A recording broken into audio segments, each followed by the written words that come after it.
All right guys, so by popular request, we're gonna do a little video on the finish work that I typically do on a self bow. So I've already finished this one, but we're gonna go back through the process. We're gonna sand it down, we're gonna seal it, we're gonna talk about different sealers, things like that. Go ahead and whip up a string, put a knock on there, install the strike plate and rest material. So I really like this 3M Pro Grade stuff. It's a purple, it's some sort of synthetic grit on here. And this stuff will outlast. Like if you pay a little bit more for your sandpaper, you know, the cheaper sandpaper, just, you go through it so quickly, you know, that you probably in the long run end up spending more money on the cheaper sandpaper. And so spend a little bit more, get some good sandpaper, and it's gonna last a long time. It's gonna last a lot longer than also, it just works better. Like the grit just cuts better. And so here I've got 3 sheets. I've got a sheet of 80, 120, and 220. And that's 220 is typically as fine as I go with the sandpaper. And once I get done with that, I'll move on to steel wool. This is like a single aught, and this is a triple aught steel wool. And so to really get that just glass smooth finish, the steel wool is how you get there. Now once we get all of that stuff done, you got to seal the bow up. Now today I'm going to be using just a oil-based spar urethane.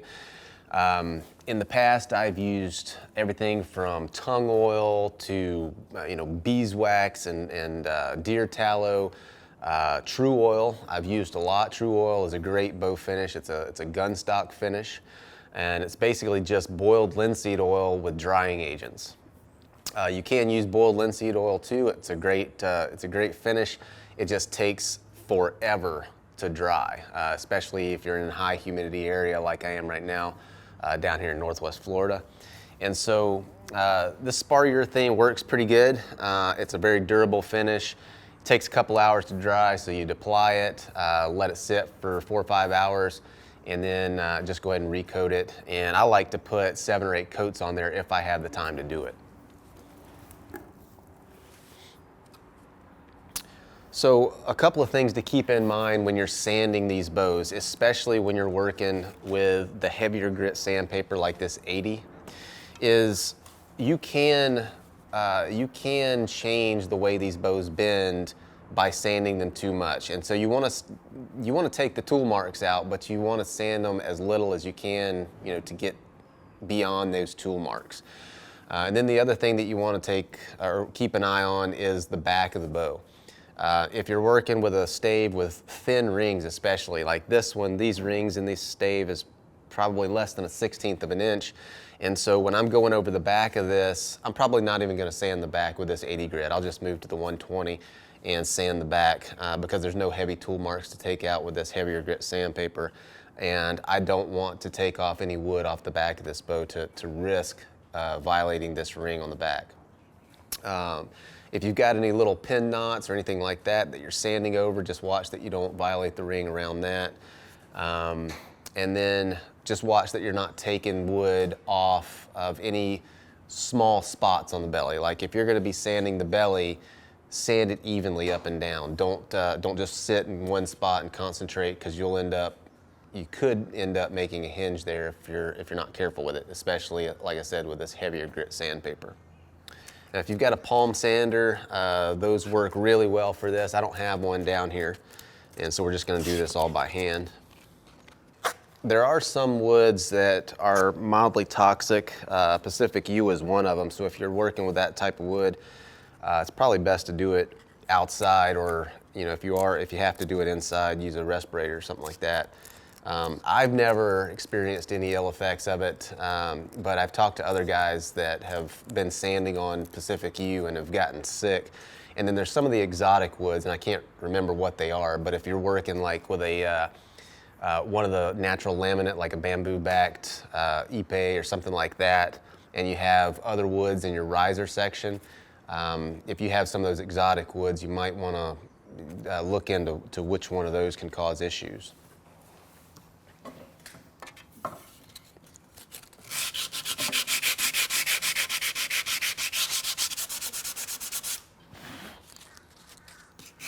So this bow, this is actually a little two-piece, and so this, this handle is actually wrapped fiberglass.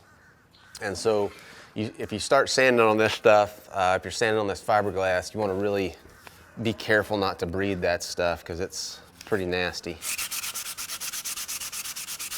just going to save that handle area for last.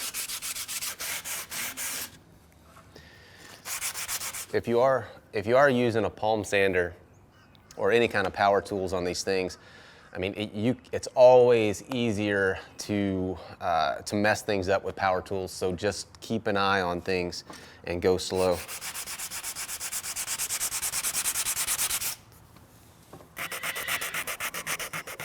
If you're working with a two-piece like this, you always want to sand everything with it put together so that the limb will flow straight into the handle. You know, if I was to take this apart and sand it individually, I might come off, or I might come out, you know, making the shoulders of this tenon here a little bit offset from the handle itself.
All right, so that's pretty good with the 80 grit. I've got, I think I've got all the heavy tool marks out. We'll just move on to the 120. All right, so I'm just going to go ahead and move through the 120, the 220, and then I'll pick this back up when I'm doing the final rub down with the steel wool, and then we'll move on to sealing. All right, so I've taken this thing through 80, 120, 220, and single aught steel wool, and it's pretty slick right now, but what I'm gonna do to get it just like glass is I've got a wet rag here. Just gonna wipe over the wood, and what that's gonna do is any loose fibers that have gotten pushed down, it's gonna make them stand up once this thing dries out.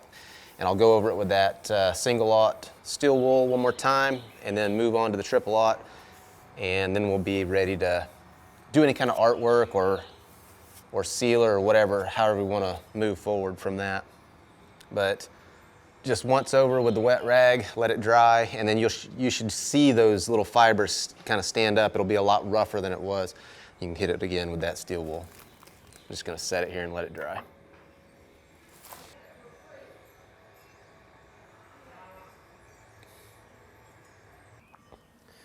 All right, so that water's dried off. I don't know if you can see the difference in this so it's rough now. You can feel the roughness, all the fibers that water raised. So I'm just gonna knock that down.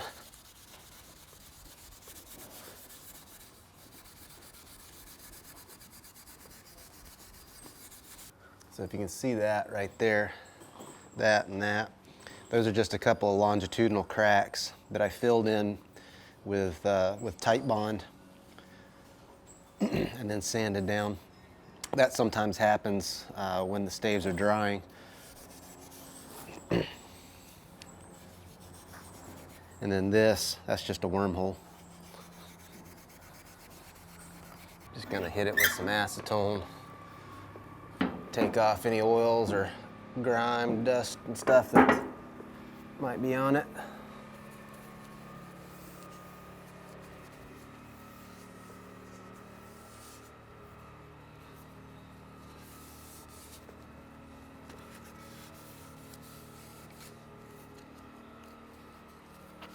Now this satin spar urethane that we're going to be using today, this thing is oil-based, and when it dries, it's a kind of a matte finish. It's not nearly as shiny as the true oil is. I really like that for a hunting bow, and it's a really durable finish. And so I think I'm going to start using this more. One big reason is because I don't have to order it. I can just go down to the hardware store and pick up a can of this stuff, and it works pretty doggone good. You know, with all the shipping delays and everything, things getting lost in the mail with COVID and everything, the more stuff that you can get locally, the better. All right, so we'll just let this dry, this first coat, for a couple, 4 hours, and come back, put another one on there. Make sure I got it coated all everywhere. All right, so I've got, I think, 5 coats of that satin spar urethane on this thing, and everything's dry. Let's just try to pull this sleeve apart. This thing is really tight. Grief. And I'm gonna go ahead and whip up a string for this thing. Then we'll throw some a strike plate material on here, throw a rest on here, and we'll go shoot this thing a couple times. I'm not going to explain the string building process in this video. I've got other videos that show you how to make strings without Flemish twist jigs. But I'm just going to whip through this real quick. I'll probably speed it up so you don't have to sit here and watch me. But I'm using 12 strands of D97, which is kind of a fast flight type of material. I've used B50 a lot, which a lot of self-bow guys use. But, you know, that B50 works fine if that's what you got, but D97 works fine as well.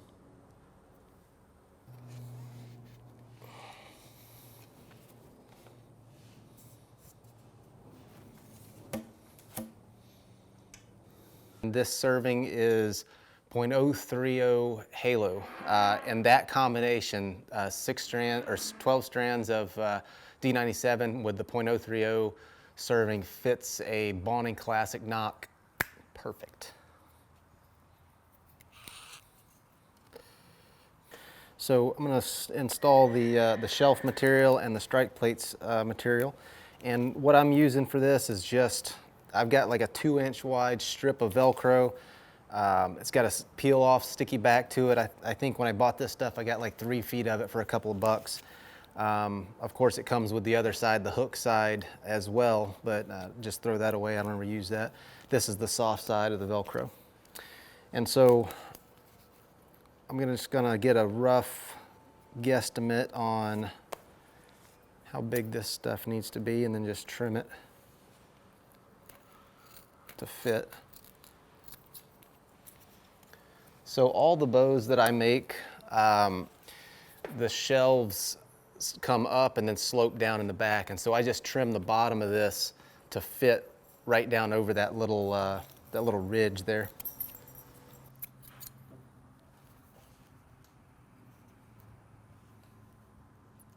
Looks pretty good. I'll set that one to the side.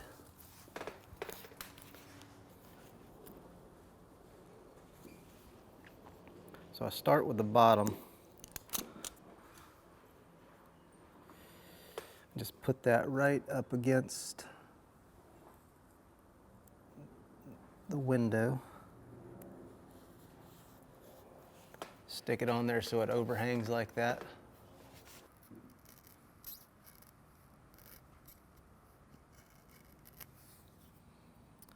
A sharp knife or a razor blade, you can trim it so it fits perfectly on there.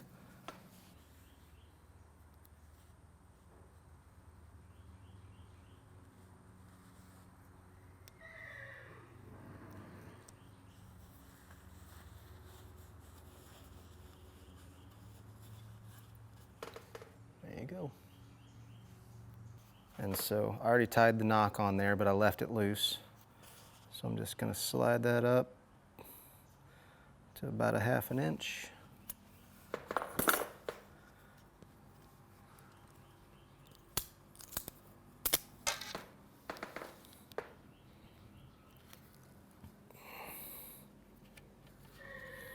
Now with this bow, I'm eventually going to take and probably cover this handle with rawhide, and I've shown how I do that on another video, just using a sewing machine to stitch up the handle before I ever put it on the bow, and then that rawhide will kind of just shrink down on this handle and cinch itself in place. For this week's video, I'd actually planned on doing a long video on a bamboo-backed osage bow. Was not able to get all my materials squared away, and so that's video is going to have to come sometime in the future. Hopefully within a couple of weeks we'll have that up. But you know, if you're into bow building, you're not subscribed to the channel, go ahead and do that. We're going to have some more hog hunting videos coming up here real soon. So with that, that's going to do it for this video. We'll see you guys next Thursday.